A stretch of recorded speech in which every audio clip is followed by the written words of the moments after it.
Salut à tous, c'est Nico du Ciné Show et aujourd'hui on se retrouve pour parler d'une saga assez particulière. Mais pour une fois je ne serai pas seul et je serai accompagné de youtubeur Guillaume Cassard. Salut Guillaume. Salut. Avec qui on va vous parler de la saga la plus mystérieuse du cinéma, Cloverfield. C'est parti.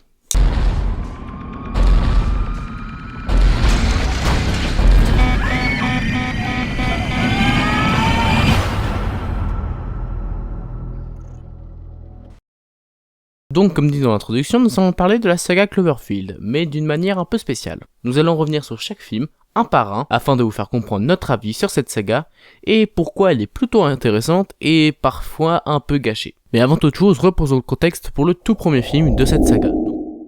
Connaissez-vous le bloop ? Le bloop est un son d'ultra basse fréquence détecté dans l'océan Pacifique à plusieurs reprises durant l'été 1997 et dont l'origine reste encore aujourd'hui inconnue. D'après David Fury, ce sont des recherches effectuées sur l'origine du bloop qui auraient inspiré J.J. Abrams dans la création du tout premier film. En février 2007, Paramount Pictures lance secrètement le projet Cloverfield, produit par J.J. Abrams, réalisé par Matt Reeves et scénarisé par Andrew Goddard. Le casting est conduit sans qu'aucun script ne soit envoyé aux candidats et ce sont des acteurs inconnus qui sont choisis. Leur contrat leur interdit d'ailleurs de révéler des informations au sujet du film.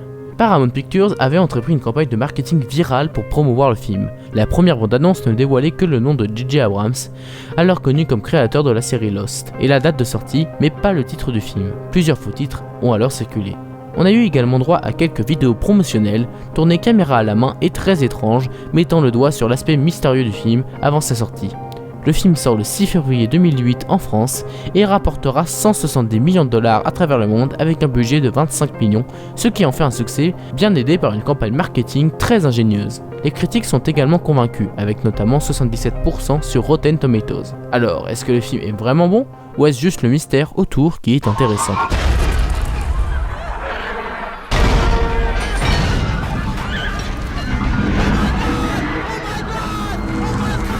Donc Cloverfield, c'est un film que j'aime beaucoup. Je l'ai découvert à la télé il y a quelques années, par hasard, et ça a été pour moi une véritable bonne surprise. Déjà, le film, comme dit précédemment, est tourné en found footage. L'utilisation de ce procédé dans ce film est plutôt intelligente et ne ressemble pas aux autres films du genre. On y suivra donc le périple de plusieurs personnages qui essaieront de se faufiler à travers un New York dévasté pour essayer de retrouver la copine du héros. Dit comme ça peut paraître un peu classique en termes de scénario, et en effet, en soi, le scénario est plutôt classique. Les héros vont juste d'un point A à un point B, avec quelques péripéties, et on peut penser donc que ça ne va pas plus loin que ça. Mais ne vous faites pas avoir, il y a plusieurs surprises dans le long métrage. Après, tout n'est pas rose, évidemment. Les acteurs sont pour la plupart pas ultra charismatiques, et la plupart des personnages sont un peu rushés, et sont un peu là juste pour mourir, malheureusement. De plus, le style found footage est plutôt bien fait, mais on peut reprocher au film de parfois ne pas être ultra clair au niveau de ses visuels, même si de manière générale ça reste lisible, et qu'encore une fois, c'est là pour renforcer l'immersion. Mais ce côté found footage apporte beaucoup de choses au film. Le found footage est souvent utilisé dans le cinéma d'horreur, et même si le film a un petit côté horrifique, on y trouve aussi une nouvelle utilisation plutôt intéressante. Certains moments du film sont d'ailleurs plutôt flippants, notamment la scène dans le métro pour ceux qui l'ont vu, et certainement de personnages m'ont plutôt étonné, et j'avoue que personnellement, en n'ayant pas vu beaucoup de films de ce genre, je m'y attendais pas. Tout cela accentué par le mystère de cette fameuse créature. Car oui, l'ennemi principal n'est pas invisible, il est bien présent dans la ville, et c'est le personnage, si on peut appeler ça comme ça, le plus intéressant du film. Car le film ne va quasiment rien dévoiler sur son origine, et ça, c'est une très bonne chose. Pourquoi ? Car cela permet de ressentir encore plus la peur des personnages qui ne comprennent pas ce qui se passe, qui ne savent pas d'où ça vient, mais qui cherchent juste à fuir. Et d'un point de vue design, la créature est plutôt bonne. Les effets spéciaux sont plutôt bien faits car intégrés au style found footage sans trop de problèmes. Et la fin est vraiment bonne et je pense que je m'en souviendrai longtemps de ce final qui est plutôt traumatisant, on peut le dire. Bref, Cloverfield c'est un film que j'aime beaucoup, où je trouve que le concept sert beaucoup le film et tout le mystère autour de la créature est super intéressant et me tient en haleine jusqu'à la fin. En ce qui me concerne, j'aime beaucoup Cloverfield, qui fait d'ailleurs partie de cette vague de films qui ont relancé la mode du fan footage, avec notamment Die Year of the Dead et Rec en 2007. Du coup, ce que j'aime dans Cloverfield, c'est ce côté très réaliste et viscéral, et cette façon dont il utilise un artifice généralement réservé aux films à petit budget pour raconter au contraire une histoire franchement spectaculaire. Le réalisateur Matt Reeves a fait du super boulot, et même si effectivement les personnages sont franchement pas intéressants, le film se suit réellement sans déplaisir, et son ambiance de fin du monde est superbement gérée. 15 janvier 2016. Alors que rien ne le préparait, une bande-annonce est dévoilée sur le web. Il suffit de jeter un œil au titre pour comprendre que l'équipe marketing a encore fait fort. Il s'agit de la suite de Cloverfield, 10 Cloverfield Lane. Le film est alors annoncé pour le mois de mars 2016, soit 2 mois plus tard. Ainsi, on a appris qu'une suite allait voir le jour et qu'on pourrait la voir dans 2 mois. Le film a donc une nouvelle fois été tourné dans le plus grand mystère et cette annonce en a surpris plus d'un. Ainsi, une nouvelle fois bien aidé par sa campagne marketing, le film est un franc succès, rapportant 110 millions de dollars pour un budget de 15 millions. Au niveau des critiques, il est encore plus apprécié que le premier, avec une note de 90% sur Rotten Tomatoes. Est-ce que cette suite est donc aussi bonne que son grand frère?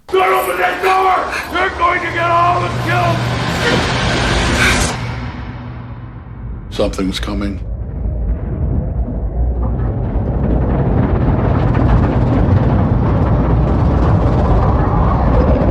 Ten Cloverfield Lane. Alors ce film-là est plutôt particulier étant donné qu'on a l'impression qu'il n'a pas tellement sa place dans l'univers Cloverfield.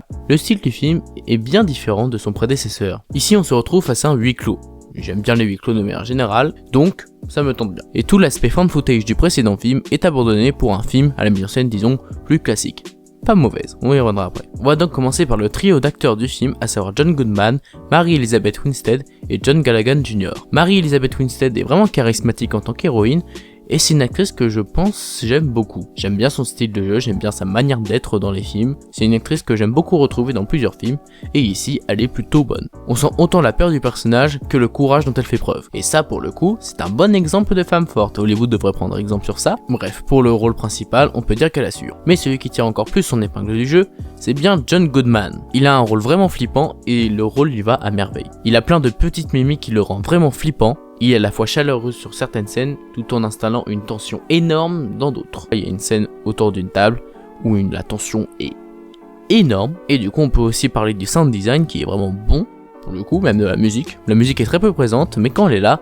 j'aime beaucoup l'air qui a été créé pour ce film. L'ambiance du film de manière générale est vraiment claustrophobique. Au niveau de la mise en scène c'est plutôt classique en soi, mais en même temps dans un huis clos on peut pas abuser d'idées de mise en scène.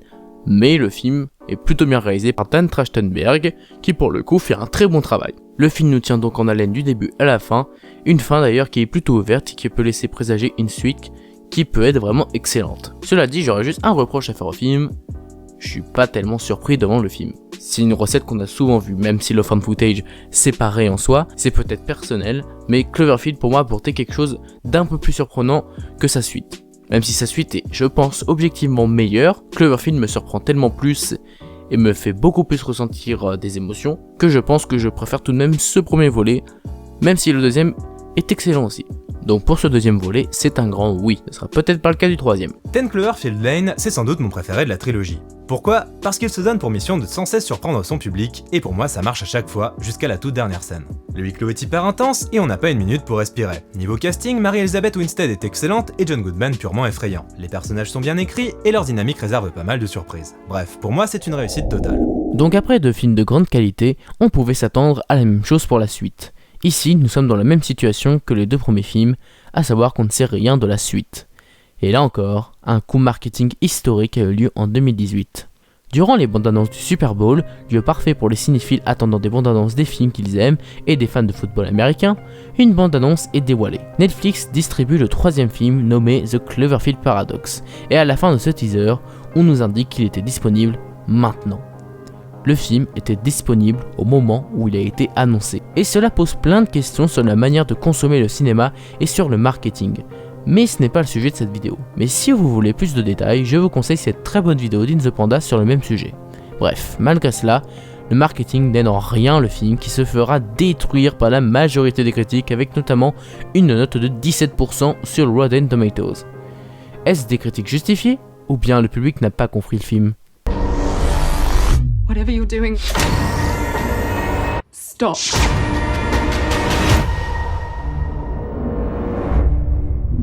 The Cloverfield Paradox. Alors celui-là, il a beaucoup fait gueuler. Et pourtant, devant le film, j'ai pas trouvé ça si mauvais que ça. Alors attention, ça ne veut pas dire que le film est excellent. Loin de là, il a beaucoup de défauts, mais peut-être à cause du fait que je suis plutôt bon public de manière générale.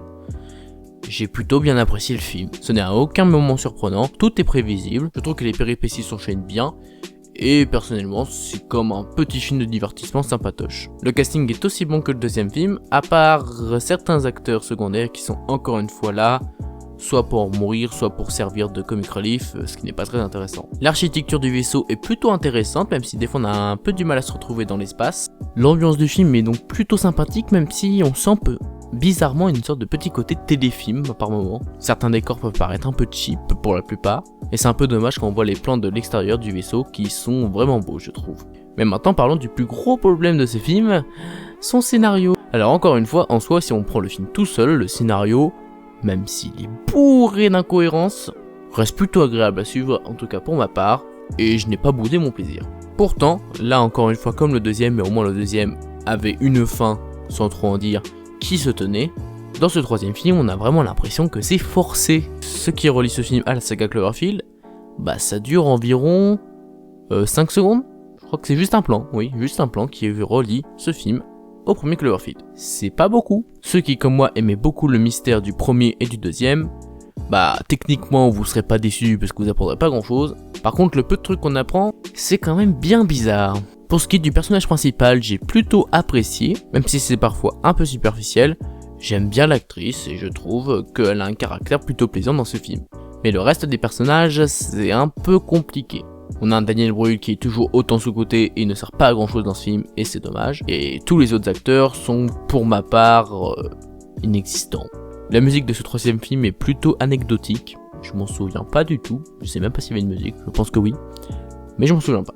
Et encore une fois, le film entier se tire sur un scénario qui n'a aucun sens, autour d'une sorte de générateur de particules, de fusion, qui le fait amener dans une autre dimension, ou je ne sais pas quoi, c'est ultra fouillis, et c'est pas fouillis parce que c'est un scénario riche comme un film de Christopher Nolan, comme Tenet par exemple. Non, c'est juste fouillis parce qu'ils ont essayé de mettre plein d'éléments scientifiques pour le fun, sans trop de cohérence. Et bah c'est bien dommage, parce que jusque là la saga se tenait en termes de cohérence. Donc effectivement le troisième volet est une grande déception, pour la plupart, même si pour moi j'ai pas totalement détesté non plus. Personnellement, je trouve que ce film est un énorme gâchis. Le concept est cool, il y a énormément de choses à faire et le début est plutôt bon, et puis ça finit par partir en couille mais d'une force. Il me semble qu'il a subi une production chaotique et ça se ressent clairement au niveau de l'écriture. Bref, pour moi c'est complètement raté, y a rien à en tirer. Donc au final, que dire de la saga Cloverfield? Pour ma part c'est une saga que j'aime beaucoup avec 2 films d'excellente qualité et un troisième un peu bancal mais qui reste agréable à suivre pour ma part. Si on devait faire un classement, pour moi le plus mauvais est sans doute The Cloverfield Paradox et je pense qu'on sera d'accord là-dessus. Le second est pour ma part 10 Cloverfield Lane, parce que le film est excellent, mais j'ai pas été surpris devant ce film, et c'est dommage. Et mon préféré de cette trilogie est donc, vous l'aurez compris, le tout premier film, Cloverfield, qui est ma plus grosse claque, clairement, qui est surprenant, captivant. Oui, les personnages sont un peu bancals, mais c'était un pur plaisir au visionnage, et j'espère retrouver des films de cette qualité, et qui a en plus révélé un réalisateur ultra talentueux, à savoir Matt Reeves, qui fera plus tard La Planète des Singes, L'Affrontement et Suprématie, qui sont d'excellents films, et qui va bientôt faire The Batman avec Robert Pattinson, un film que j'attends beaucoup au vu de sa bande-annonce qui déchire tout. En ce qui concerne mon top, du coup le pire, c'est The Cloverfield Paradox, pour moi il y a rien qui va là-dedans. Ensuite Cloverfield, qui est excellent dans sa façon d'utiliser le concept du fan footage spectaculaire on va dire, donc bravo Matt Reeves. Et enfin 10 Cloverfield Lane, pour sa gestion du suspense et ses acteurs principaux. Donc voilà, c'était une petite vidéo pour vous parler de cette saga que j'aime beaucoup. Je te remercie Guillaume pour ta participation, c'était super intéressant. Merci à toi pour l'invite. Quant à moi, je vous dis à bientôt pour reparler de films dont personne ne parle, mais j'ai quand même envie de vous en parler. C'était Nico du Ciné Show, à bientôt.